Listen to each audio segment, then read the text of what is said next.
We caught a beaver here in a pipe set and with a drowning rig on a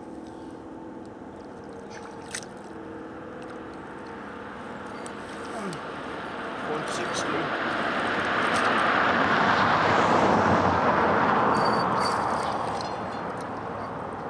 Drowning rod broke.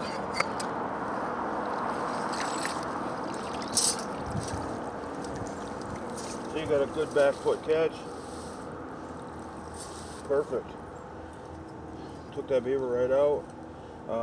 I'll do is take the beaver out and I'm gonna grab a different rod and then I'm gonna reset it, show you that.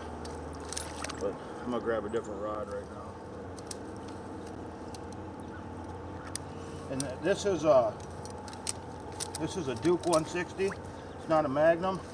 The Magnums work better, but for these purposes, I wanted to use a Duke 160 to prove that, you know, you could catch quite a few beaver, like, you know, using just a Duke 160, not just a Magnum. So, but for front leg catches, you know, it's better to use the Magnums.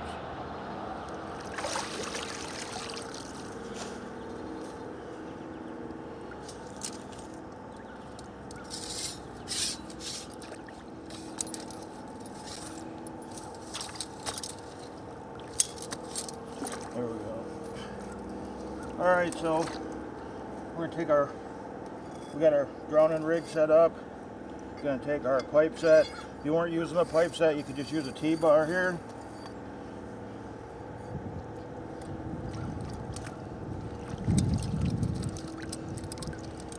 That's the trigger configuration I got on this one.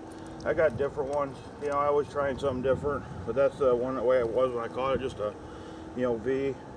I got some that I've made into circles, and it seems to work a little bit better. And you'll see the ones with a hardware cloth and stuff, you know. But you know, they all work. Some they seem to work at streaks differently. So you know, some will work real good, and I'll change them over, and then the other ones start working better. So.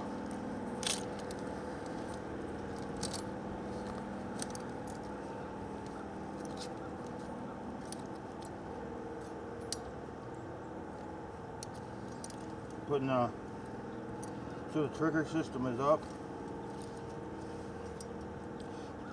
Want that beaver to come in on that side.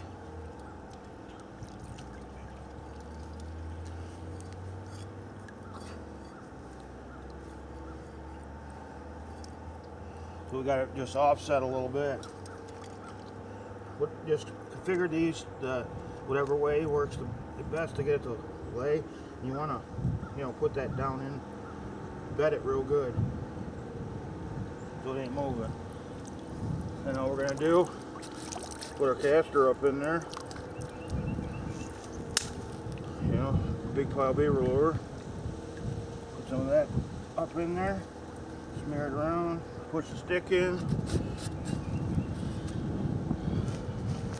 I like taking some mud and smearing on that thing, make it look like a beaver's been messing with it. That's all there is to it. Pin perfect down the road.